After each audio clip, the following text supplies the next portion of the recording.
oyo disease bagera ne fiye mu church nga nsi efiye oba muyitangane oba enyandi erabidde sijja kulema naye nga mwana wa gundi eri ku gundi eri ku kweno Monster studio oluguudo olwo Enyanama oyo mwala gye yali abeera oyo fiye baso eke yangamba basomanga naye yatwala eke mu church omaye olaba abantu babeera boogera tebamanyi muntu oyo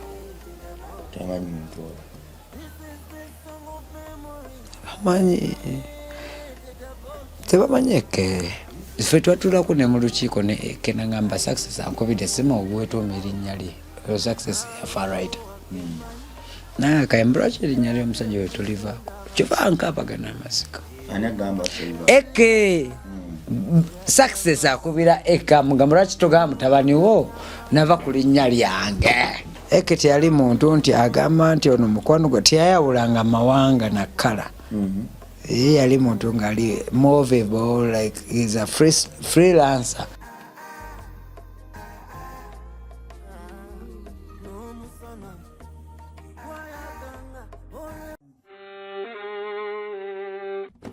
Sebo, nyabo, mwana wa Katonda wenali eyo. Eno yera Bongo Charity Foundation. Tukola art for charity. Nga tuyita mu bitone ebyenjawulo omuli okusiiga n'okukuba ebifaananyi okutonaatona ebisenge ne art nga jjayo endabika y'ekifo. Tukwaniriza n'essanyu kasitoma waffe oyagala kugula art waffe oba oyagala gwe mwennyini tukusiige mu bifaananyi. Olina omwagalo awo oyagala kumutonera kirabo nga kuliko ekifaananyi kye. Tutuukirire wano ku Bongo Charity Foundation. Buli lw'otuwagira ng'otuwa omulimu oba ng'otugulako ati waffe mwe tufuna obuyambi obulabirira n'okusomesa abaana abato okuva ku streets ez'enjawulo abataliiko alabirira. Bire ku namba y'essimu noti 7 noti 346 Le Bongo Charity Foundation tukola art for charity. Come paint your legacy with us. Ku Alive kwetuli amanya bampita Rima Sam oso kumpita mechanic Rabongo asinzibwe olugaba nanyini byonna dunda atuwadde obulamu ekyo nkyogera era sekweka waliwo bakanda banga banganti naye moment ene esooka mpanvu nnyo Katonda wange mukolere ki gwangoberera anzikiririzamu era njagalira obwemage gigumiikirize kuba kyensobola okukolera Katonda wange kyokka nze janjije manyiyo simanyi jantwala naye nkiwulira nti byateekateeka mu maaso gange biyitivu ekitenkanika ze yasulanga mu toyireti yasulanga myala gomwana wa Katonda ali eyo oyinza okulaba Rima Sam n'omwegombesa naye nkujjukiza nti nze omuyimbi yalina ennyimba ezikuba ku TV naye nga nsula mu toyi.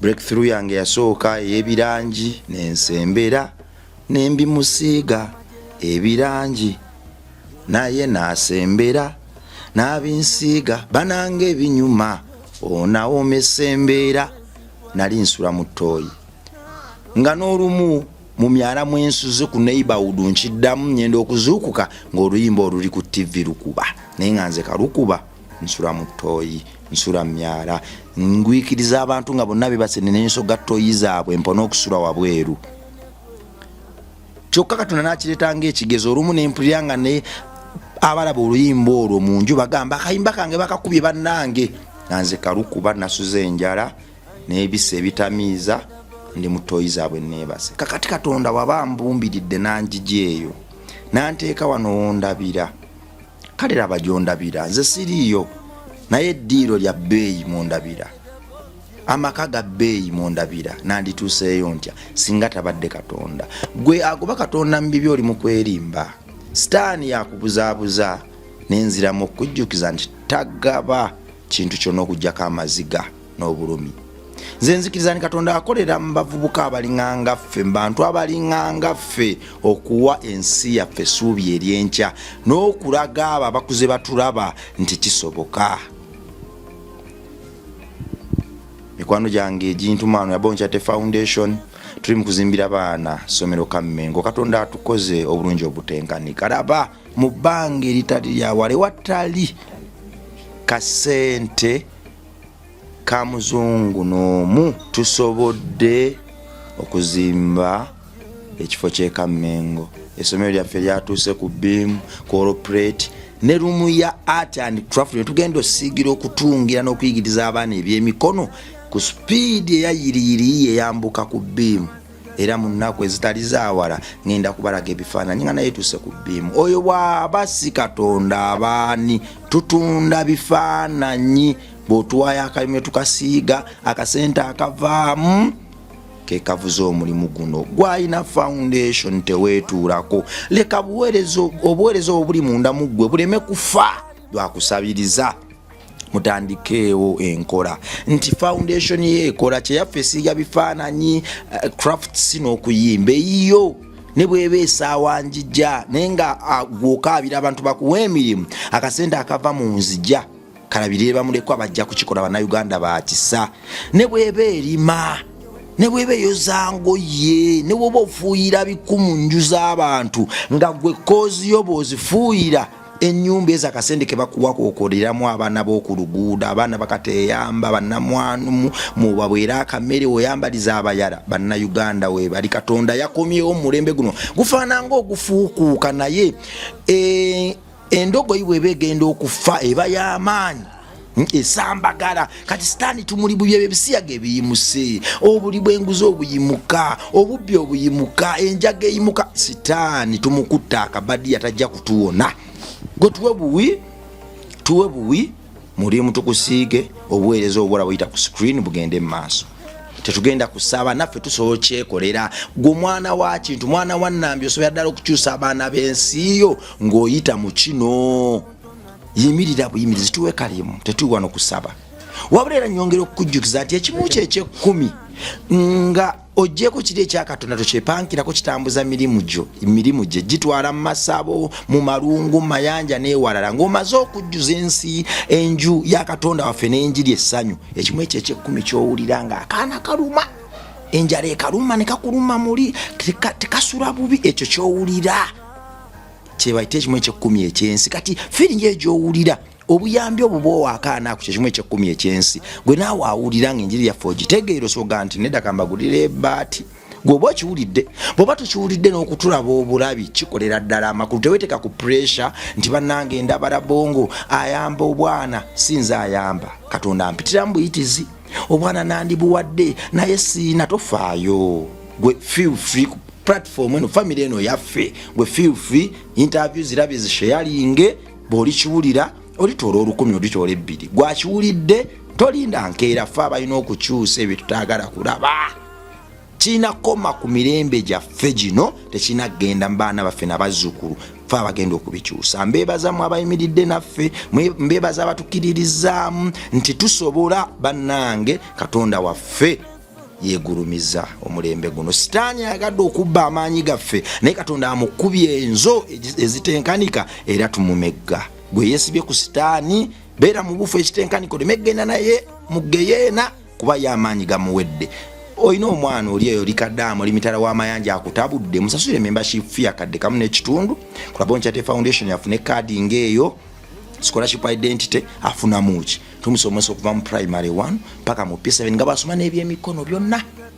Ffe tukumukudiza awezeza emyaka 18 nga CE amanyi okutunga okukola obugatto oluzungu alufuuwa ne waggulu wa byonna nga Katonda waffe amanyi omuvuunula n'okumubuulira kubanga Matthew 5:16 primary and vocational school ly'essomero ligenda okusooka mu byafaayo bya Uganda wano ng'okusoma Bible nayo subject Bible study ng'omwana tumujja mu P1 ne tumugamba John yagamba atya Matthew yagamba atya Katonda yazuukira atya agenda okutuuka ku myaka 18 nga nawe ogamba weewaawo twagala bana 30 ekyo twakikola ng'enkola ya fundraising okwewala okusabiriza gwe omutuwa ffe akasente ako ke tukozesera okumaliriza essomero lino myaka 18 ofuna CEO teweekotogera tebakulimba banakikola batya omwana nga tawerekeka kakadde kamba muwerere emyaka 7 myaka 18 nga bamuyija n'ebyemikono okutunga.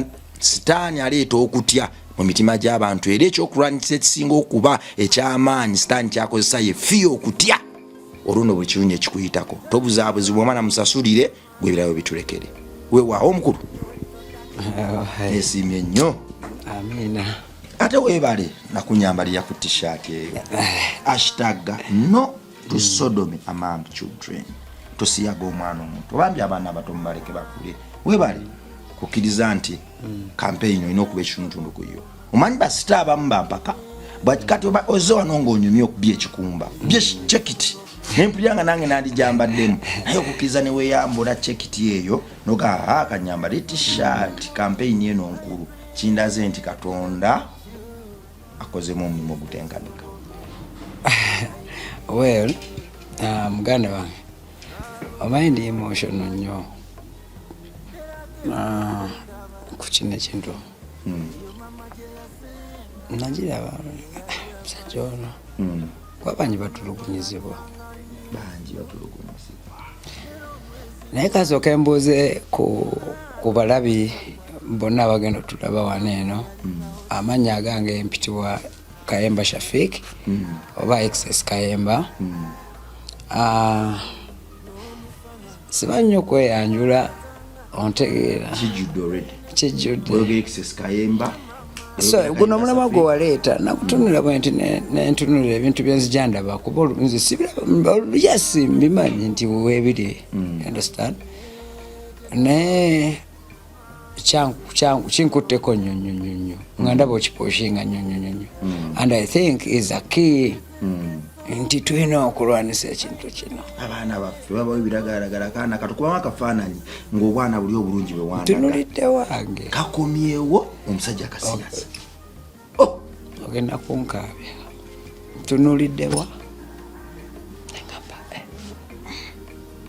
kyova nkugamba empesaati eyo njambale era bw'oginsabye kinkubye wala kuba mbadde nti okugamba nti weeyambule golodi ne silver by'ojjiddemu tuteeko t-shirt naye bw'oginsabye kindaze nti munaye kiruma nga tekinnatuuka ku bwe kibeera kuwa omulala kisoke obalabanga ebyokusaaga abaana babakuuma bubi kati abaana babakuumye kati waki yamusindiseeyo mu luguudo yekka but why osiyaga otya omwana omuto kyolwokuba atambudde ekyogamba tuli mu nsi omwana mwatasobola kweyagalira kati kyebaagala okutulaga that's why you came out neyongera okunsabira nfuna amasimu mangi agantiisatiisa kulwa t-shirt zino no kankubula ekintu kimu nti twayambibwa ontegeera nti tuli kati mu nsi eri everyone is updated ndowooza ensi eraba kati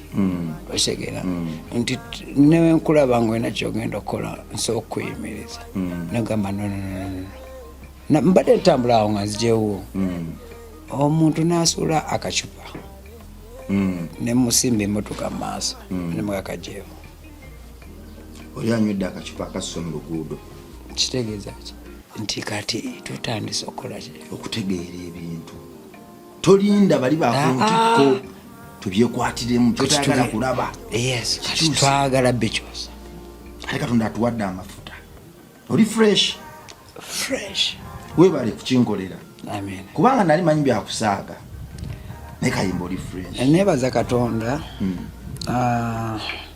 omanyi buli muntu aba n'obulumi obulumi bwe bubeera munda omwo ne bukuluma ontegeera nze najja wano wande nga n'obulumi bwange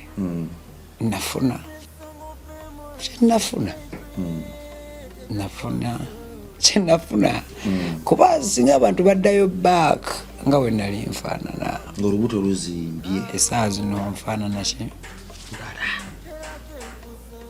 njagala bategeere nti eri kyansi gye nasaba njagala kukyosa njagala ngamba omuntu munange kati ngoyo gwe ngamba nti okoze bubi sitekaso sirina okujja okubuulira nti you've done this kive ku gwe don't destroyinga gattako ntegeera so bro guno omulimu gwokola is a target to win and we're gonna win it. Tugenda kuwangula. I'm telling you. Tugenda kuwangula. Whatever it takes, over how long miles we're gonna walk. Tugenda kuwangula. We are the winners. And still we're gonna be the winners because you started it. Omwana wa Katonda ali eyo olijjukirwa otya akaseera k'okuva mu nsi eno ffenna katulindiridde era ffenna tugenda kukatomera naye olijjukirwa otya? Bagenda kubuuza ekibuuzo mu Baganda bagamba olese mukululo ki? Olese mukululo ki? Kibagenda nabbanga bamulekwa nasiyaganga abantu nakubanga abantu nali ofiisa naye nga nze nsiba batalina misango benalabanga abayogera ebyamagezi benamanabako emirembe abawemulanga benasuusuuta era gye gyali mikwano gyange geye neerume gwe gw'omukululo gwolese. Omwana wo ali kunyumyako ki ng'atudde mu nkuyanja z'abantu? Kankula ekintu kimu nkikunyumiza platform yaffe time yaffe kunyumizayo ekintu kimu ka story. Munange lumu waliwo omuti omunene nga munene nnyo ku kyalo. Munange abakulembeze b'oku kyalo nga batuula ku muti ogwo waggulu nga bamalako omwezi ogwo gumu. Bwe bamala okuteesa bye baateesa ng'omukulembeze abakulira bagamba mugambe guno omuti tugenda kuvaako tumalirize bye tumalize okuteesa. Kwebale nnyo okutubuudanya. Kati munnange minisita agenda otuuka ku muti abuuza omuti owaayo ffe tugenda kuvaako. Omuti ne gumugamba nze munaye mbadde simanyi nti kwemuli. Obedda kwemuli mugenda kuvaako mwajjako ddi? Nga gwebuuza ate mwajjako ddi? Nze mbadde simanyi nti mwemuli. Bo balowooza omuti bagumenya. Nte n'ensi gye weepangirako siiyo. Ekwemazaamu n'otuntuza abantu abaana b'abanono bayita ebyana abo be baana. Eno si nnyanja nti ogenda gikaliza kubanga nkugambye omuti nkugaye tegwategeera nabaaguliko ne gubakaze bulijjo simanyi nti mutudde kuno mukole byemukola ki emukola. Kale kikulaga nti mu bulamu bonna tulina kukkiriza Mukama Katonda kuba yatutondawo era yatuleeta kuno era bagenda kupimirako. Ensi tetumanyi Katonda we yakumanyi. Ensi tekola ki temanyi nti oba wali obadde nako wekweka nobba bw'omala okubba n'oba ne weeyogeza obulungi ensi ekuwaane tekumanyi Katonda we yakumanyi era yakulaba ng'obba oyo. So ekintu ekyo kigende eyo bonna nti byonna byoko Katonda we yakumanyi sitekumanyi tekulabanga nako siba bibalansi n'otunula nga atayagala kutunuulira abantu buli gwolaba omusinga. Pointi yange okitegedde bulungi tekumanyi. Oyogeza oluzungu mu nkiiko z'ekika okimanyi nti banno tebamanyi luzungu naye bakalubiriza. Kale webeekumanyi nkoya akalala akagero kali kampoomedde. Eno bagamba kati abasembe bagamba malafa duniya. Malafa duniya byonna bikumalira mu bwereere. Eyo musiraamu oyo. Kale nkuleeteyo kasitola akalala waliwo Wakikere ne Wankima alina omukira ne furogo waliwo ne furogo bagiyita batya? Furogo y'Ekikere. Furogo mumenye Wakikere si Wankima ne Wakayima ne wabaawo nono Enfudu. Wanfudu oyo omutwe oyo. Kati munange babeera balina ekisaka batunda ekisaka nga buli ayingira tafuluma buli ayingira agenda buki bugenzi. Kati Wanfudu oyo Wakikere amugamba Wanfudu twaningidde mu kiki tunonye bannaffe kuba tetubalabako namugakono eyo gye tugenda wa Wanfudu oyo namugamba tugende okko tukole ki tulabe. Wanfudu agenda opima nga tewali bigere bidda n'ebigere biyingira buki biyingiza. Namugamba kati gwe yingira nze ngene nkutegerewa eri gye bifuluma bagera tuka namuga ono neyebuusa namuga tugendeyo ffenna tulabe oba ebigere bikola ki bifuluma. ebigere nga tebifuluma bikoma mukasa ko Wanfudu olaba kiri abali nga teri bigere bifuluma ate nga ebiyingira tukola ki tubiraba kati ate nze ani ayingira eyo ndeka nsigingira kubeera teri bikola ki bifuluma ate no biyingira kale muganange so bonna bogero webuliyo so weŋambira nti abantu nti Katonda yasinga okusalawo nti abagezi baliyitamu abasiru balikola ki balisigala.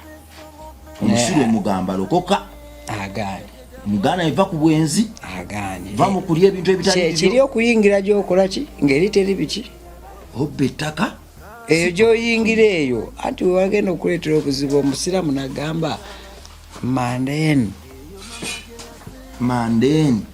kyeki nti oba oyingidde ettaka oba tusadde ono omuntu nabba ekyalo kiramba ettaka ly'abanaku naye ng'ettaka lirigenda omumira at the end of the day ate nga tuzaalibwa muki excess kabadde jasika kuyisaawo buyisa mbadde nkunyumiza mu buboozi anyway ategeere nti eno ensi si yaffe eno ensi ya Mukama Katonda ate tulina okudda owa Mukama Katonda. Nze wanali ndwadde nalwala ensi yonna neeseka which is okay. Nze saanyigira muntu naye natulira eduniya eno nengitunulira bwe nti kati kwe kunyumiza ezo emboozi zenkola ki kuba bungi nnyo bungi na sitole nyingi bwenenga nakutuddeko wano okunyumiza sitole yinza okukaaba naye bwe nategeera nti byaddala nemmanya nti nti eno ensi tutudde teri atumanyiiko atumanyiiko ali muntu ki Katonda waffe gwe nooteesa enteeso zo zonna ate tekumanyi Katonda yekka yakola ki yakumanyi ne bali abayingira nowonaayingira eyo nze ninza okugaana nenga olaba ayingira takola ki tafuluma ate kati nze ngendeyo nkoleyo ki ekitegeeza Katonda yanteekako amafuta agagamba toyingira tojja kufuluma togenda fuluma ne mugamba wakati gweyingira kale nze ninde wano kuba tewali bigere bikola ki bidda. So tutendereze omutonzi tumuwe amaanyi atuwadde byonna byetwagala atuwadde obulamu atuwadde buli kimu n'amaanyi gonna blood nze ntuula ewaka wange nentunulira buli kimu nkiwa obudde ennaku zino ebbanga luli naye sibiina kyobaawe nayike muya ongambe man I'm proud of you man yes now I know kubanga me I cannot teach you nga tonatuuka in my experience biki byempiseemu you understand you cannot map how smart I am or finding out who I am man it took me long time kintwalidde obudde mu nsonyi wabatategedde luzungu it's okay naye kintwalidde obudde okutegeera nti champion yaŋŋamba kano wenali owala bongo naŋŋamba kano bangi mbabeeramu naye I pick one word buli omu mubbako naye nagenda betegeeza byonna nga beetolera ku muntu ki nobeera n'emmandu efaanane ntya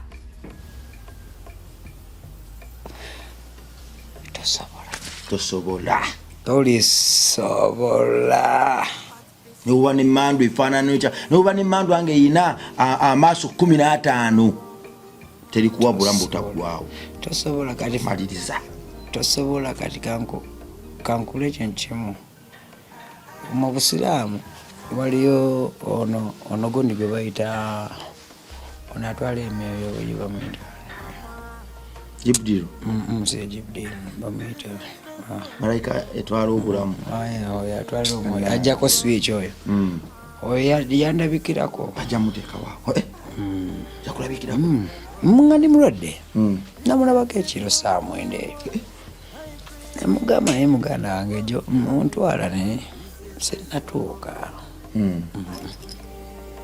Sinnaba naye namwetondera byonna bye nayogera. Bamuyita yaani oyo Kairo. Bagenda muteekawo mu comment section. Bajja muteekewo. Munnange Bluefield nze namulabako. Abasaka mutwala ebintu bino nti oba njogera ki. Obaterawo n'obufaananyi we nali nfaana. Because you have them. Is a true reality. I'm not talking out of like Bemba gamba oba nemba bichi. No. Evidence is there. Nemugamba kusabo nyambo mpeyo mukisako. Gumu. Batolinya abakufuna. Batini. Nakufuna. Ali mmanyi ddagala. Nakukola ki? Nakufuna. So kati wenkubiriza abantu mwena abenyigira mu bintu ebyo. Mbosimyanga oli gundi aloga chi? Cause you're already on the calendar. Katonda amanyi bya kuplaningira. Everything you face is that way you face. Buli kyo face nga kyekicho. Ikira okulunga. La bongo ekicho kiwe kiri bakiwandiika. Nekwetoola nakwenenyeza omukama oyo. Nakuddabulula. Yanzibula amaaso. Labongo natereera. Labongo sikyali oli. Ero jangu oyogera ebigambo bine mutuna Katonda namuteeka mu Zabbuli. Ayinza okulowooza ono akubiddwa. Nenze mmanya I know the pain I went through. Mmanya abantu bange baakaaba nga bamanyi Kayemba tasula. Najjako naawe wano n'otulira wetinga neepisa akabuto naye tewaŋŋamba. Naye nakutulira mu maaso ng'okimanya I'm going. Naye I know wagezaako nakulaba. Naye nga tolina byakukola. Tolina kyakukola kubanga wabeera asazeewo abakoze ki. Kati so wenkubiriza everyone there nti twandize wa Mukama netwenenya netwetonda kubanga Katonda yasalawo era yamanya ekidda ku bulamu bwaffe.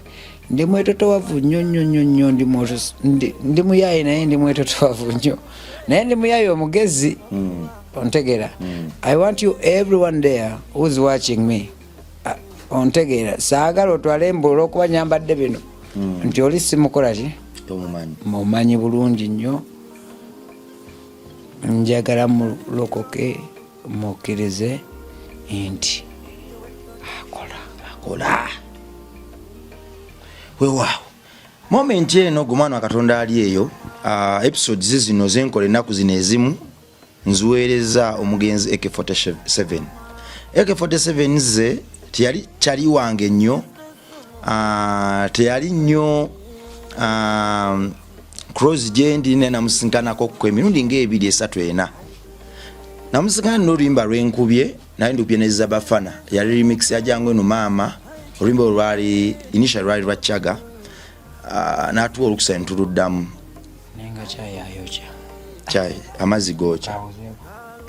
Kakati Eke bwe namusinkana yandaga ekisa era n'asanyuka nnyo ng'alaga ate yo okundaba kyamagero naye ng'ate nange okumulaba nalabira ddala sita kuba yalina hits by that time nga ndaba omwana ali fresh aleesa amaanyi alina awo no we nasinzidde akanyomero kano interviews nezimu zenkola wano nenziweereza omugenzi twongere tumwogereko. Eke buli bw'osanga omuntu amwogerako tali mwogerako kikonde ebintu byamwogerako biri opposite n'omuntu kyeyandimanyiddeko omuyimbi wa kaakati yakikola atya. Ndaba nga Eke tetumuwadde platform emala mwene nseefukuse nti omuntu afuna akayimba kamu n'akuba abantu okuva ku mutala gw'egundi paka ku gw'egundi n'awemula sirabako Eke ng'awemula mu luyimba yakikola atya. Awo nowe noonyeza kuba kugwa abalina Eke kwongera okubabuuza n'okusiiga ekifaananyi ku mwana atandika music naawe akirimu muyimbi munnaffe yeefuddemu koko golowooza okuwemula okukuba banne okweyisa obubi yeyina okuba enkola. Si kituufu bangi bannaffe babikoze ku myaka emito era ne babiwangula. kale nno wuliriza nnyo interview eno sanga olina kyonaagiyigamu. Guno omulembe gwa Katonda si gwa sitaani, era osobola ofuukira ddala superstar gwe weegomba nti olina gw'olumizza. Excess waline Ekke, nze okulaba Ekke still yali naawe mukuze ne Ekke okuva nga muli bato bwe muti. Katonda n'abawa ku byabawa paka bwe yamutwala ng'era muli wamu bwe muti. Ekke oyo soka omumpe, abantu baagala kumuggwanya lwe. Ekke ono bino okuba omulungi yakukoleranga mu kamera then n'aba mubi nnyo ng'avudde mu kamera, oba Ekke obulamu bwe bwali bwe butyo.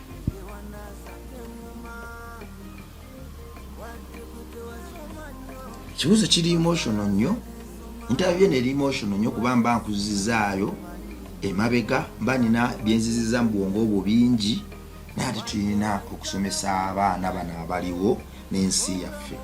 Tumanye nti bannange gwe yeeyisa obubi, si buli muyimbi, si buli celebrity nti yeeyisanga gwe. Ekyo kiri wakati wo na Katondawo. Tuli basomesa, tubijja wala, bwe tubijja ewala olwo nno ne tubiggusa ne bituuka ku mmeeza zaabo nga birina omukyuzi omuyitirivu.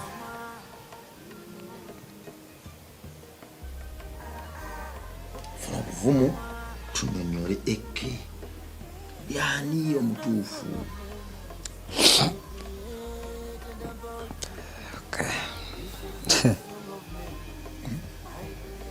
Ekke yali yaani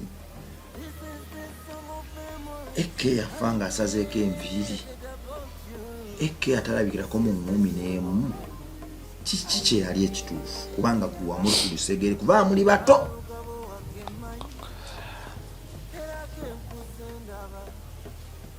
Wekumeekume tutunnyonnyole emmunyenyi y'eggwanga eyo.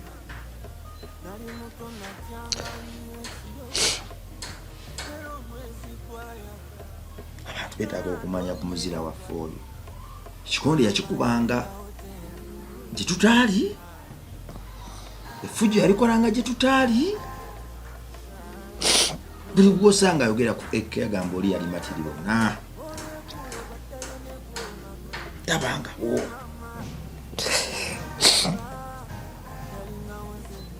Tutwegumye tunnyonnyole kubanga njagala moment nti giwe Ekke Ssaalongo.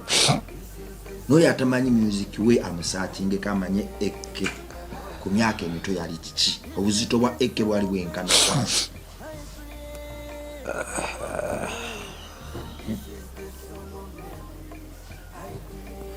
Kuba ekyo nkimu you know,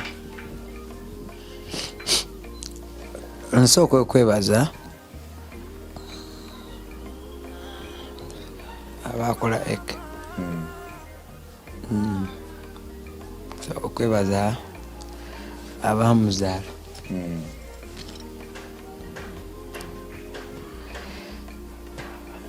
Nzirako okwebaza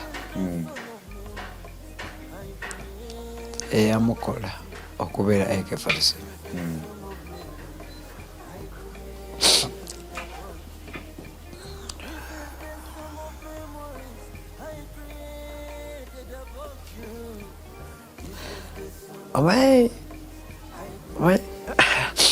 Omanyi olaba abantu babeera boogera tebamanyi muntu oyo.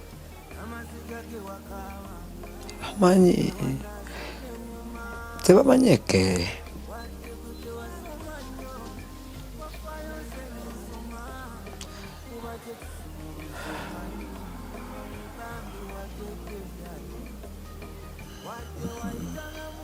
Bamanyi twagala tubamutegeeze.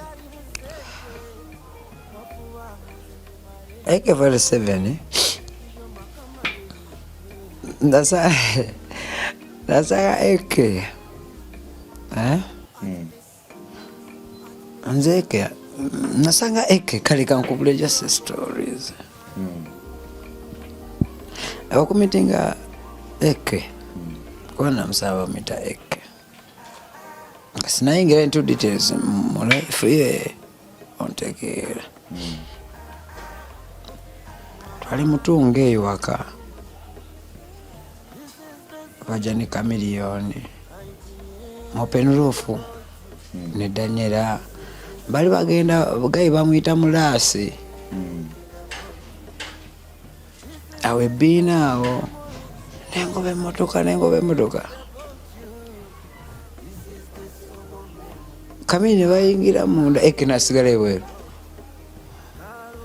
nemubuuzaako nga muto nganze era nga muto naye by that time yali muto nnyo yali yandozi yali muto by that time yali muto kyenso okugamba ontegeera ko naye sinamusemberera nnyo okumanya uzi whatever ontegeera yali muto ontegeera nga onabeera nekawuuta nga muto ontegeera kati nemusemberera ate nange nali muto nemubuuzaako awo yasigala bweru teyayingirirawo munda owarasitaawo bamwita Mulaasi awo ebbiina awo Kamili yali aziirwa lwa Sunday nemubuuzaako gye baliko eke biki ng'akubye gimiri yeke ng'akubye gundi luno oluyimba lwaye lweruki remix Bayuda remix kati nga olwo tutandise omukola ki munnange nampa obudde twanyumira ddala twanyumiza ddala ebbanga lyali ddene nno nga yali awo yali bibye muto netunyumira nemugamba era eno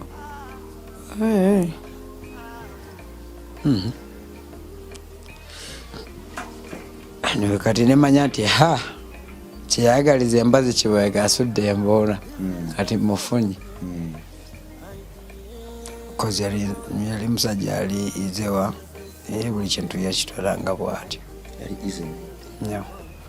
yo omuntu atalemera ku nsonga ebinkabya taleberaako ku nsonga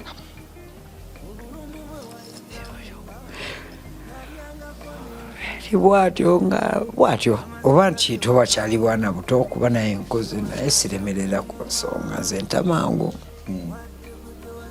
kwanako paaye kati munange nengeza namunoonya nnyo kuba namulaba ogwali omulundi gumu nanoonya yanga mulo yanga mulo amanye ebintu kati noonya yanga mulo mufataawo kati yanga afuuka kyali wange nnyo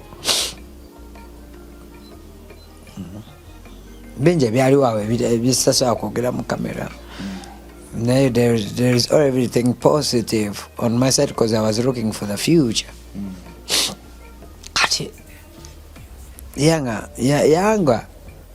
bali bamwita yanga nga yali yanga nga bamwita yanga mulo nga bamwita yanga kati yanga mpite najja nankombi awo wali studio yaabwe awo kati ngenda okujjawo ng'oba bali bagenze Masaka. I don't want to lie, I'm talking the truth.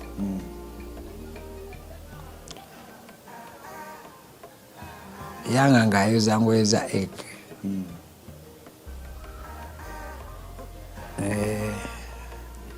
Yanga awe najira kumaza awe waliwo kati hotel bajita batyo. Hotel yawe nene okirira wali najja nankumbi. I don't want to lie people. Eri wano side. Eri ngokirira ngogenda gwezana wali eri wali wansi. Oh bajita batya. It's a big hotel but Papa Sidiwe yakolera ne show ba ukwava kuchankana ne Chameleone. Explorer. Eri awo wansi awo muka. Siwe yavako kuchankana ne Chameleone eyo. Empulira. Yeyo gwe yateeka launch. Anti nze kujuka I'm just giving you a picture. Kwa hotel eyo yavako lutalolo awo kati studio ya Chameleone yali awo. Kukalina awo echemanga ye Explorer. Man. Kati yanga mulo oyo wampita. I'm not talking this to disrespect me. I'm okay. Kati yanga ampita ngendayo AK47 by that time yali avuga akamotoka ka 2-seater ka Mazda. Tebamvuga Mazda is. That's nabimuko I liked him so much. Kati AK Musanga nga Yanga yampise Yanga bali bamwita Yanga oyo Yanga mulo nga bamwita Yanga kati mulaba eka bayine ka JB JB oman JB ono mwavu eko mulaba nga bazove Masaka ndoza nga bafubutuse owai naye simanyi ati kunyumiza justice story ku meeting okumulaba obulungi bayine ka JB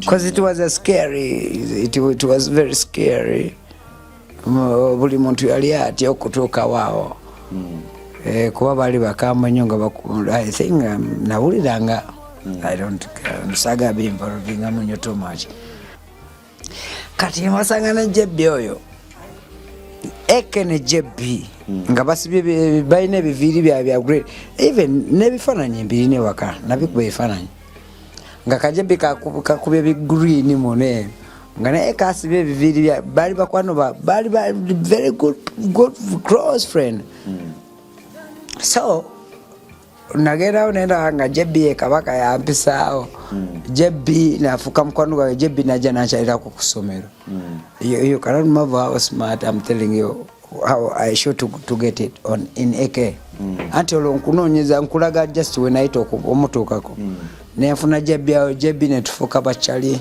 nga JB anyingiza siriki oyo JB oyo JB yamfula chendi osegede yantwalo wa Eke although JB is a stubborn boy nga wera omulabe yali bwati yamanyi byakola ontegeera ye wayagala okukola ki kati oyo omuntu oyo so kati ye ayagabira bwati kuba is a grown man kati JB angane tugendeko oyo JB oyo kati nkubuli amazima newe nfiira wano asokujja na wabeera wakala JB yantwala wakamilio oyo JB oyo kakweka sete mungato ninzambala nengena naze waka nekajanga kanonya kabuliza kayemba abera nekatoko wajajja wange wenalimbera nekanga kayemba penga tojo watutte ngendo zikawanga kajjamu emtwalo obaja ali 10 musole JB nangamba ngeze nkutadde awo ka JB ako nagana ekomawo mangu oyo ze moroka za bosi wo Eke nenzirayo nenjoza navapeta gofu yali ya black nesijjukira number plate kuba nali muto sabi wanyobote so that's when the love started from Eke mutandikirawo olugendo lutandikirawo ne Eke yali tayogera amusirifu nnyo yali tayogera Eke kati Eke oyo wezijukira olunaku olwo enkuba yali etonnya oba yali avaawa omulaba butuufu nkunyumiza nnaku ziri mu nnaku ezo zenyininyini 1 2 3 nedda ziri mu wiiki egi naye sawa kugamba oba lwali lunaku kyoba ontegedde sawa kugamba oba yali Tuesday oba yali Friday kuba yalina akasomero ke yavaako okukola okoza gofu ye eya black njijjukira bulungi ne Gaya Joza ali mu ndeeba awo mumanyi oba bamuyitaani erinnya ndyerabidde ne abamanyi bamuyita oba Kalu kibiki something like that simu obudde kuba nali siri boss ngeno muzula ngeno mutegeera olungi nga mutegeera Chameleon nesaga muyisaayisa wano manyi so kati olunaku lwentuuka tandika osiimuula ennyumba kuba nze musajja munaku mwana mama wange yali atunda malwa shuti nze teyangoba Eke.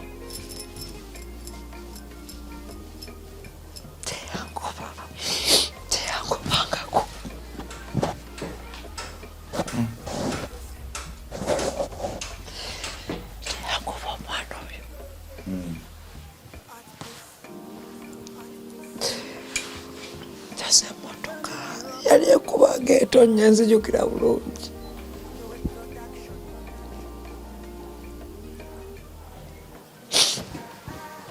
Nyingira mu kisenge kyewe yalina ball, yalina ekintu ekiri kibakola mu studio kibakolamu emizindalo bakiyita batya, naye nga kiri well equipped like nga bakiri nga kyali mu mizindalo ne bakijjamu nga alina computer, yalina computer ye. Anyway, tetugenda bigenda munyo kati nga biri mu kisenge omwo, kati ngeno yingira otwala mumaze okwoza ewaayi gwe napepeta nabakolera naawe era balina okupa respect.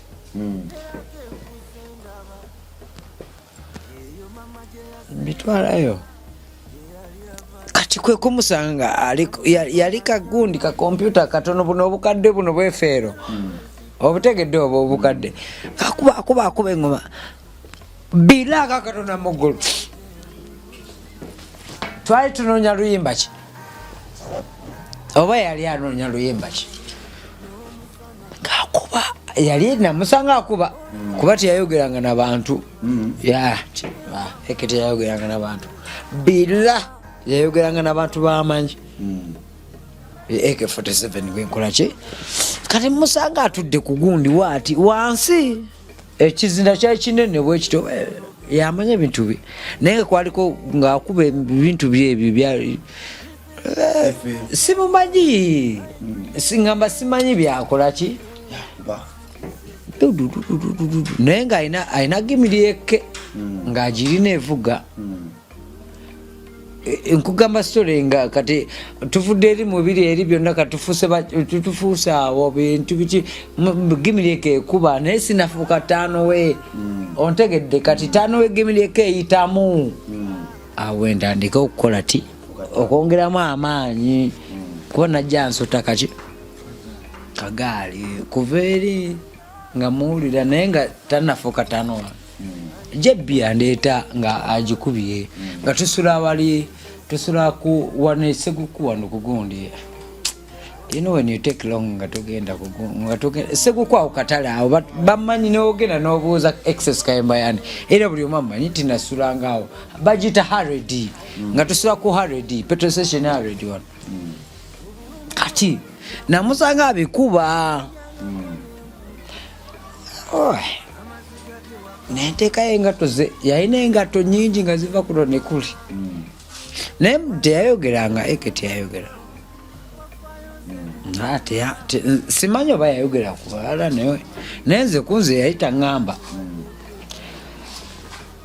ebiteeka nga kati ngaawo oluyimba lwanoonya baluyitanga bwe yakuba gimiryeke ne tuzaako awo nagezaako akayimba oba kayita sinyanga banaye kayimba kayitanga batya bakayitanga batya bannange olaba obukadde buno okwerabira bakayitanga batya akayimba ako gimiryeke top shata gimiryeke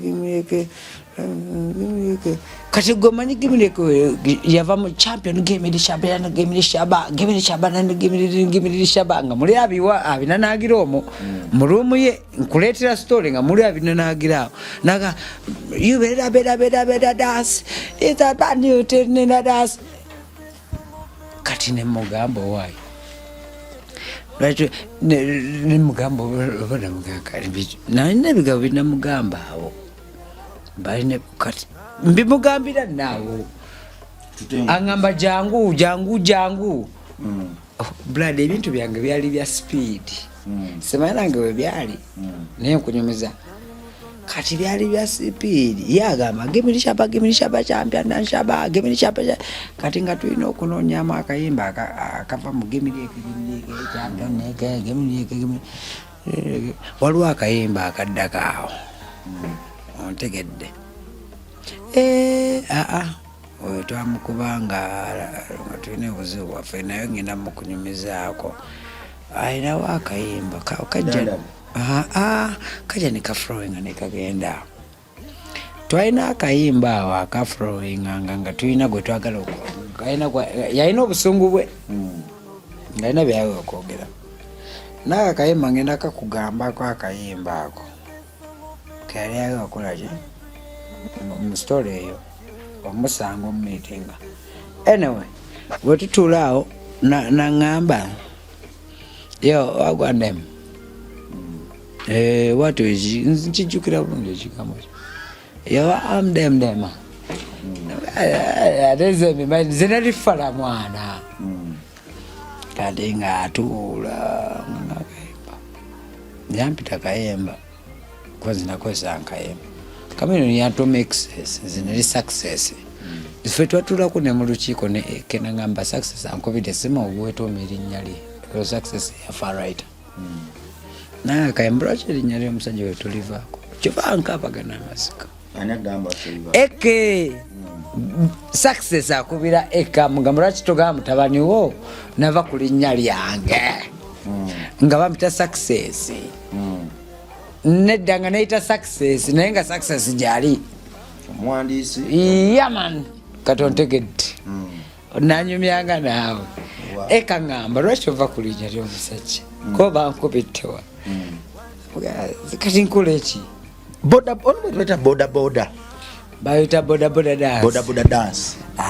kati musanga awo akubirira kuba maybe simanze byali byoto byo okitegeera kuba kati nze nali newcomer kuba nze nali mozi wa motoka ze mwana okitegeera kati musanga abikubakuba ntaddeyo maze okoze engato mbitaddeyo awo anga akayimba soje bodaboda dance nyusayina bodaboda dance nanga akayimba owuliramu ki nemugazi sina byempulira bwetyo namugamba kuba nze munaye oliyali star was a champion man nandeka netufuluma eweeru awo namuleka munda omwo nze nenfuluma mbaine papa siddi omwo kati so nafuluma yawo twagenda ku siriki mu golf yali ya black man simba wakati angati mula genda ku siriki munafuluma ebbanga liwamala nga oyozi moloka za AK47 engatto yakuyisanga atayisanga atya yali muntu mubogoze yachunga yali yeyisa atya olaba oyo muganda wange yatayogera nani wakusanga oyozi motoka ye eke munawe okusima kwe kwali kwa actions eke teyayogeranga munange tamanyi kwogera sijja kulima mbu yali amanyi okwogera naye nga ayogera waliwo obudde bwayogera naye nga mbwokoze ekintu ekyo pays you back ng'amaze ng'omaliriza gwe byokola nakusasula nagamba naye weebale nga ntidde nnyo nti wankoledde ekintu ki kati so AK47 eri complicated nga omanyi nti era ngezo bizula ennyo nentulira nti basita bafa ku myaka egyo oba ontegeera nti eke yali muntu wanjawulo nnyo nze sitambogolerangako okitegeera naye twalinanga entalo waliwo gwe bayita kabalasi omumanyi kuba twekubangamu n'ebikote naye nga yadda mu kisenge kyeraga akayemba mwana nze kabalasi mwana nze sibisobola ebintu byamezaa kuyomba ne diziza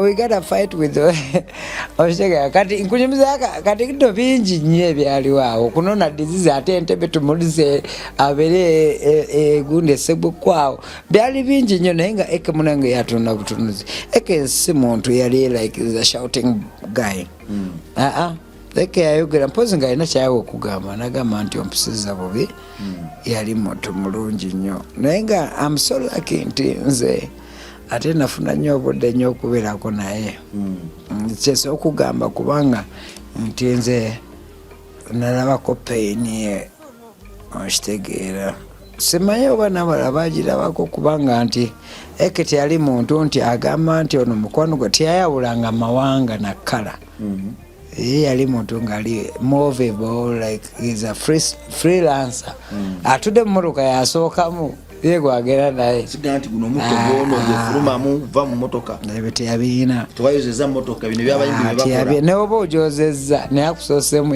ye boss so nti kati omukwano ogwo gwe yalaga nti is a nice boy nze nsobola omuwa ekitiibwa ne mugamba nti weebale kuba tiyasosola tena busosoze eke nga n'obeera agwokedde n'okola emirimu naye akusose mu maaso nga yavuga olumu teyavuganga yagananga ovuga kubanga yamanyanga ffe tuli bavubuka bato diziza kabalaasi kuba ffe aba creating we are the start of the bulletproof olwo ne Ganjanana mpozi bamuleeta later Ganjanana alina muganda waali South Africa awo ne bamuleeta then we started the life of bulletproof kati wetumakinga bulletproof eyo awe twatandikira ate okubagana ne Mick Wine oyo ate mwakola bulletproof ate mutandika okuba nti mukanya ate nga Mick Wine ate azolea kuba Mick Wine yabeeranga ku dancers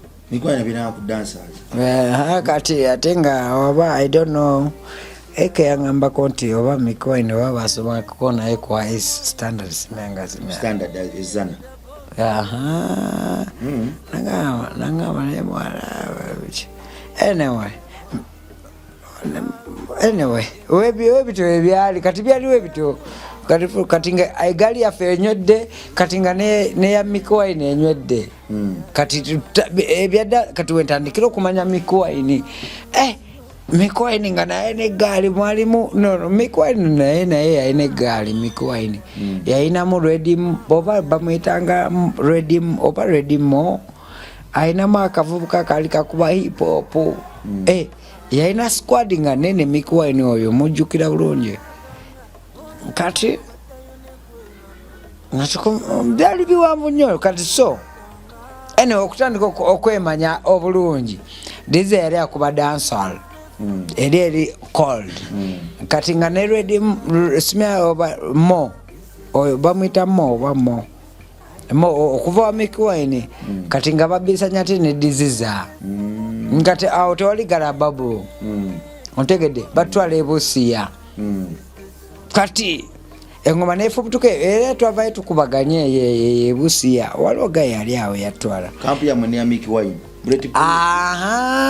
bitandise okukola ki okutabuka so in that period ate kati munanga ate wentegerera ate tine first lady ayogane Mick Wine first lady ate Nalongo neke kuyambya mwaka yini mukwano gwa Mick Wine kati awo obuvuyo ne butabuke buba ekitegeeza nti obitunula obulungi nti they took to like maybe ne Ekete yangambako bintu ebyo before because I think those things ebintu ebyajja like dancers eyo yaleeta ebuvuyo obwo kuba Mick Wine alinawo night oba yali yawadwa akuna Mick Wine asobola okuvayo nakidefendinga nga ffe tubeerawo lwamande Mick Wine oyo asobola okuvaayo kuba mwalimu yalina obuyimba wekiroboozi ekinene oba yemmo nono omuvubuka oyo yakubanga hip hop gwe yayagalanga ennyo oba bamuyitanga ni oba yabulirawa anyway sike nayingira nnyo in deep sibaji bakola ki but ffe tukyaliwo we are still alive kati oyo Nalongo yafata Mick Wine okubisanyani AK47 ate Nalongo nga tanamanya AK47 obanga mumanyi nga mumanyi ate nayiriba Mick Wine yali mupya Mick Wine ebisere yali avuga Kipajero ate Nalongo nagenda ayiribona akakasoli akase byonna tubimanyi ontegede Nalongo naye akimanyi gali mazima ontegedde kuba ffe twali tuvuga ziri embi nga Mikwaini yala Mikwaini ebiseera ebyo simanyi oba yali yala naye nga nze byensobola okugamba nti Mikwaini yali yala kubaze mwebyo ebiseera namusana yali yala kuba yali avuga kipajero nga kikadde nga ffe tuvuga ziri empya kuba twavuganga goofu bagende banyonyereze wagundi wali waggulu wali wagundi oyo waluga yakanika gundi golf yaguza eke golf eyo natuguza ne super custom ostegede nga twalina ne BMW Z3 eyakamiri gyatuwa twali bagagga Nalonga ava ku mwami wate nafu ngali London Nalonga ate yali anyiza Nalongo donki naawe nze newonya nabamu ekitiibwa mwana nze nkubulira mulo kubanga nze naliwo. I'm not talking something which I don't know. Nze Nalongo namolezaako ne kompaleza ez'omunda kale mugamba aveeyo muti kayemba tamawolezanko kompaleze nze buladi nkugamba enkoledde abantu abo wali dobi kola bwa dobi oyo mwana oyo Nalongo oyo nze nayozanga engoye okuva ku lwa eke paka waggulu ensi yonna ng'endaba oyo nga nsula ne mutoyi twasulanga mu bulumo bwali bubiri ne katoyi munda kamu nze byekugamba walugayi gwe nakulaba gwe interviews man. I'm not joking man, I'm talking about someone who I know man. Njogera ku AK-47 kakati ekotandika bulletproof yali ava mu Lyon Island ate kichecha teri ava mu Lyon Island eketava nko mu Lyon Island bulletproof yali under fe twali bakwano be maybe ayina ekiroto kye naye tekyaliwo ontegede yatuma bulletproof naye nga otunira bulletproof yali under who Lyon Island bulletproof erinnya eryani yalitondawo eke si kamyuni yali wa eke yatuma erinnya lye n'agamba bulletproof nagula golf nakiteekako bulletproof Sam Mukasa vayo julira abantu bagamba amazima magula golf 5 yali ya silver eke yavuga yakaba n'amaziga simanyi ekate kyekyamukabi oyo mukazi oyo Nalongo naye Nalongo omumanyi nze Nalongo toyina byoŋŋambayo era nkusobola okugambako obeera London awo kumpi nze mbeera Stockholm man bombo clat oyo mwana yakabe omwana oyo Nalongo Nalongo naye munaye abantu tebamanyi bantu just like olaba nze okusirika tekinfuula fala nze era nekengera nnyo omuntu anjagala ennyo wakyaliza mukwano gwawo nagamba Nalongo nze sikunenya nti oba olinawo ki Nalongo olina sipiidi Nalongo waddusa nnyo omuvubuka mwana wamukabya awaka amaziga twatomerako newole singa kamera awo zaaliwo awo nze okutwalawo eko yasula emoroka eyo ya golf nga tutuze super custom nga tukuze golf lwaki mwatumira mwali mwegoba oyo nga amuvuma oyo mukazi avuma Nalongo gwe Katonda ali kusasula kiggwe mukwano nze nkubulira mulongo akutundire maaso gange you listen to me you don't you think man you glow up at me you glow idiot man I'm sing nam no tegeza chanti tategera Jamaica Nalongo ba ya kodi asula wabangamba ayogera luzungu buli kanako kati akufunye ye antegedde ya myana emi yo tu gwate omwana wa munno tawina byogenda kunkola kubanze mbimanyi. Nalongo mukwano gwange gwavumanga muganda wange wamumalako emirembe essanyu lyonna ate n'amazima genda kujja oba tewamuvumanga n'omukabe amaziga n'omuliisa akayanja nga teyeebaka olw'okuba omuwa obusente wandibulese n'obutatuwa wandimulese lwaki yabuleka talina muganda we community yaliwo oyo mukazi nga waweereza obusente ndeeteddiziza wanayogere tewampaako sente mukwano. Yeah, remember man, you paid me man. Yakusasula okolesa. Oh, yansasula nga mbege eke. Gwe. Twale eri amazigo na. Gwe nze ndaba kati oli muloko tayogera bwatu. Nze ndaba bakusudie eyo ne baga nenga akalira abana bafiri faina bana bafiri suute abatta Yesu. Mwe muli Buyudaana malafa dunia mulifunamu ki mu nsi muno mmwe. Mamusanga munafu mwasanga akula mwagala kutta munyikize mutaka. Nothing you gonna do kuba gwe nawe kati goli kimera. I can't tell you something man. Ojukira wena kusanga kubalali akamiliyoni nga wabba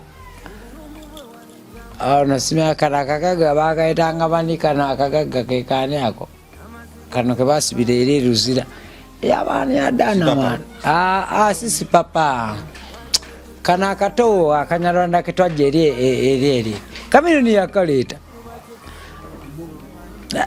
Nothing you gonna do kati sokole bakaita kagundi mundeka njogere kena nokola ebintu byoggo mwina ebintu byammwe bwe mwina okutereza gwe ate tegenda otereze lubale weewammwe. Me are telling you straight man, woman them, you're from London. London si wammwe wano oli Kampala. Mwatunyiza mwatukoya mwatukola byonna watuwezanga obusente n'otandika otuvumira okwo singa eke yafiira wali ku mwala gwawaleero enajja n'akumpi era amala omuvuma bituufu biboogera ogenda kugulaba ogenda kukwata gwe naalongo gugenda kulya teka waka. Ate ne episode number 1 me then come here I want to talk. May I come to look into your eyes man, you see me excess crime I don't know him here. You come from London, me can come in the London man. Me a rich boy a bomb like him. Go. Don't chat about me man. You are talking me I never come out me I say something man. Listen. Wake up. Me are in your eyes. Wake up your eyes. Nalong. Ngolokuwa ino busente. Feti twayogera ko ti waziwa mikuwaini feti tubyogerangako. Chokwa mikuwaini musango. Tegedde kisesi. Sorokwa muno kampe. Oyo mukazi omulaba oyo. Gwe mukazi gwe wawanga sente waziwereza fene kabalasi nga tuzimba ennyumba y'ekatale. Ne tusome amazzi mu super custom. I know. Sina kyegamba mbu tuwakola. But don't ever do that to kill someone. Gwe wamusa pressure gwe. Kuba sente waziwereza nga wawereza neeri. Siga mbwe nyumba toyinako sente kuba gwe waziwereza nga ne tusoma amazzi mu super custom ne mama mudali mama Kamiliyoni atumanyi fa basomba amazzi mu super custom nga tuzimba ennyumba y'ekatale aba nze ne kabalasi naye tobikolanga abagala nabayombamu excess baso awereze yandisazeewo oyo no ebintu kyegamba kiri simple sinakitegeera owaye kyegamba ekintu kimu okay gwoba wayagala lwaki wayagala omu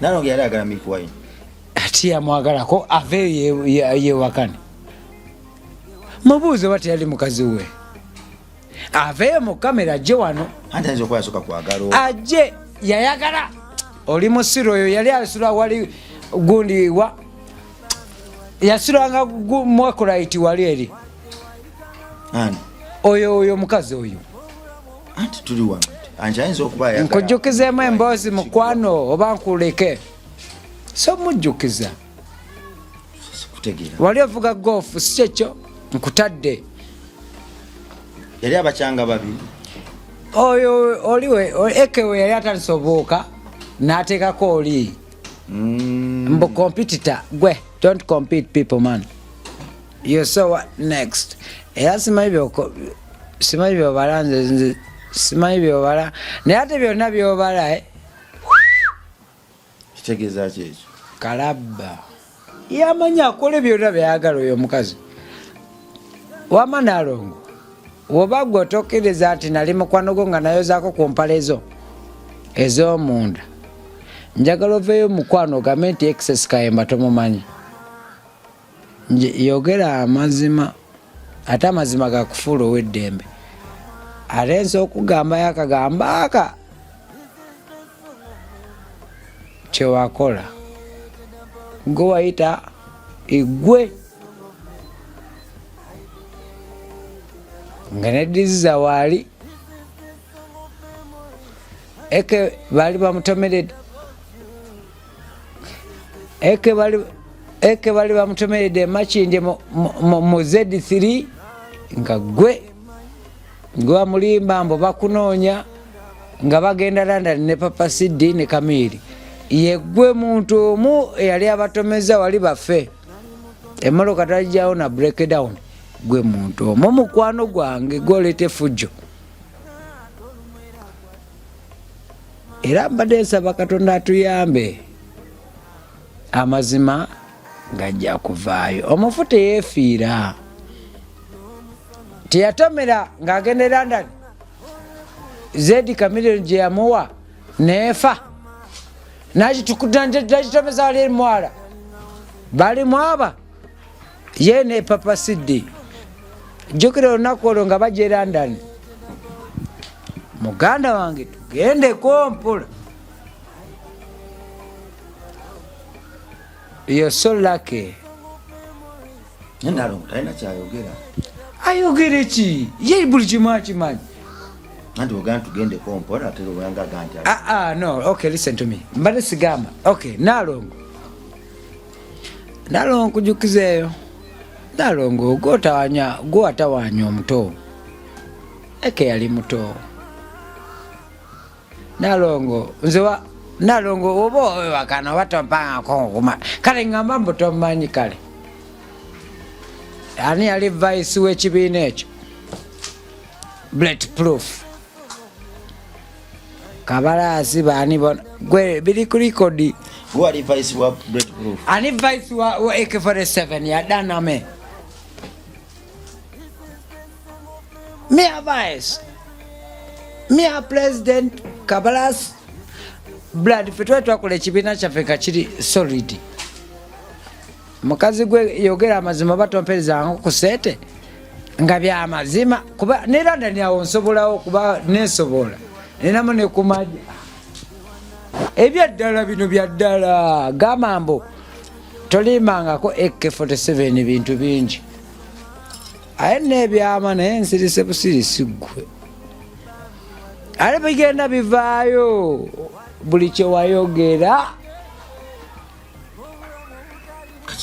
gowa nindako oyo mukazi yawabya eke nobody else AK47 organized man watusanga tukola mwesanga eyo muli goli mukazi woli sisi Nalongo sina kyenkunenya nekyenkunenyako kiri ekintu eki gwavumanga omusajja nga teyeebaka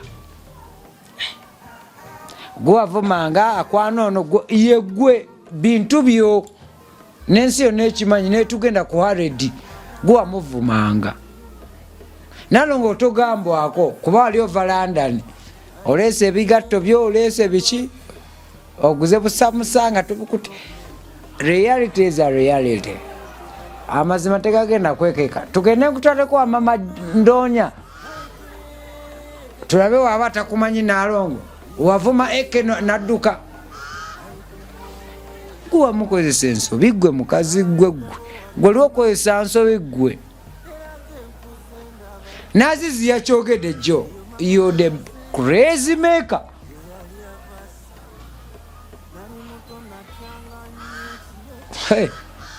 atakumanyi yakwegomba kati tudde wano ku eke wano eke ebyoto bya eke yalina kirooto ki eke was a champion man nze naliko nene eke nze eke tano wange teri aŋŋambayo eke talina byayagala zimba eye teyaŋŋambako mbu yali azimba biki nti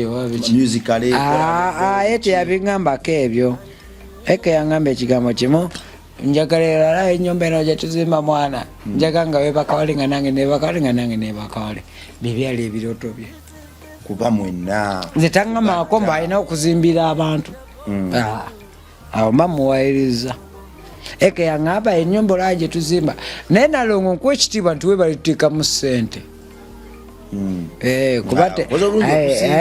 bajja lowooza mboba eke tetwafunanga ssente naye gwe bateekangamu ekyo nakyo ekitiibwa akikola ki era kikuwadde muwadde ekitiibwa kuba ffe twalina ssente nga gwe oteekamu ssente era tukweyanza mukwano Nalongo naye just kyenjagala obagambe nti walina obujja ku eke ati bwe bwebujja bwengeza kugamba munenyeza wadde nga munenya wano ku bya accident yayogera nti yamutomezanga amamotoka olwokuba yamuteekangamu amaki ati bwogamba nti yamutomeza amamotoka bajja kugamba ati oli we yatomezanga ng'onaasasula ibi yali ayagala kifiiriza ng'asasulani gye bagikolera osanga eke yali ayina oyo mukazi mulungi naye yanyiza nga ali omuniga n'atomeza wali eri ng'akoye okuyomba oyo omukazi ayombera essaawa 15 nkutidde Nalongo naye wamabambi tukwebaza webale kuzimba nnyumba eyo kuba nze nkimanyi sente zavangawo kuba ffe tetwakolanga nnyo katudde wano mwatuka ekiseera nga bulletproof ekwata emirimu gyayo nga bulletproof tetwakwatanga mirimu kuba saamanyanga sente gye ziraga oba emirimu oba eke yakwatanga emirimu gye eke yali akwatanga emirimu bulletproof yagendanga kuyimba nga mugenze nga mmwe gwe kabala oyo Nalongo yaliwo oyo Nalongo yamanyi ebintu ebyo Nalongo yamanyi buli kintu kya eke kiyinza okuba lyali bbuba kubanga baagalana babira neki naye bwogamba nti kale owaki tongere okusabira eke mwewugumula emirembe kankuwa ekintu kimu eke 47 yali musajja mukkiriza otegeera although nti anyway kyonna kyonna wekibayo kirina okukola ki omanyi ono omukazi wa Katise bamuyitani oyo fiye kati gwekimanyi fiye yasooka otwala mu kyaki okusaba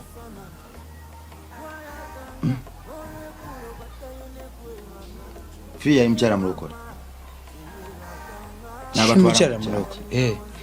okusaba kuyabalimba yabasalira amagezi kyeyani nga lyali lingi ebiseera ebyo abakwatafiye yatalina maanyi ngamba eke soba okwata sita nogaja ntugende mu kyaki tusabe fiye yasooka otwala eke mu kyaki tebakulya sente zo yali yabalokole abakatuliki yabaprotestanti fiye alina gye yatutwala fiye oyo omukazi oyo era sovayo nakirumiriza wabeera nnimba ajaveeyo oba si yasooka okutwala eke mu kyaki tusabeko fiye oyo muwala oyo fiye banange ensi yonna etegeera tetuli balalu fiye yasooka otutwala muki bagera ne diziza ne fiye ne eke baali abantu aba basatu kusabako kutendeza eke naafuna ne bayibuli ewaka ze bibinkabe amaziga mwana nondobanga kuba eke fiye yatwala eke buladikeno kinyonyoleze bwenonya diziza kale avayo ne bayibuli ye eke fiye yaleeta chachi ewaka waffe eke bayibuli yali agisomamu baya waliwo ebintu byesaa kwogerako nnyonyonyo naye kankikoneku kale katono mariyamu yaliwo ne mariyamu yaliwo naye fiye yaleeta chachi ewaffe n'agamba eke tugende tusabe bagenda ne diziza oyo galababo oyo diziza bagenda ne fiye mu chachi nga nsi ye fiye oba bamuyitangane enyandi erabidde sijja kulema naye nga mwana wa gundi eri ku gundi eri kweno Monster studio olwo luguudo olwo enyanama oyo mwala gye yali abeera oyo fiye eke yangamba basomanga naye eyatwala eke mu chachi babuuze diziza waali mulamu